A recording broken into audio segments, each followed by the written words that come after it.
இத்தனை ஆண்டு காலம் இவங்க ஆட்சியில் அறிவார்ந்த எனது தம்பி தங்கைகள் அன்பு பெற்றோர்கள் சலுகை, போனஸு, மானியம், இலவசம், இது நாளை தவிர ஏதாவது திட்டம் இருக்குன்னு சொல்லு. என்னைக்கு என் மக்களுக்கு எங்களை அரசியல் பிடிச்சு நம்பிக்கை வச்சு வாக்கு செலுத்துகிறாங்களோ அதுவரை நாங்கள் போராடிட்டு இருப்போம். எங்களுக்கு ஒரு பிரச்சனை இல்லை. சீமா ஏன் நீ சட்டசபைக்குள்ள போகலன்னு யாரும் என்னை சட்டை பிடிச்சி அடிக்கலை. சட்டமன்றத்தில் பேசுகிறத விட மக்கள் மன்றத்தில் பேச வேண்டிய தேவை நிறைய இருக்குது. நாங்கள் விவசாயிகள், வேளாண் குடிமக்கள். ஓசோ சொல்கிறான்ல, என்னிடத்தில் நிறைய விதைகள் இருக்கிறது, விதைத்து கொண்டே இருப்பேன், முளைக்கிற விதை முளைக்கிட்டுன்ட்டு.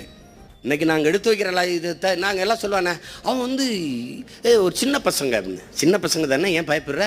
கூட்டத்தை அங்கே நடத்த விட வேண்டியதானே. நீ உலகத்தில் ஒரு தலைவனை, இந்திய நாட்டில் ஒரு தலைவனை நின்று பேச சொல்லு, காசு கொடுக்காம இவ்வளோ வேற கூட்டி நிறுத்திடு, நாங்கள் பார்ப்போம்.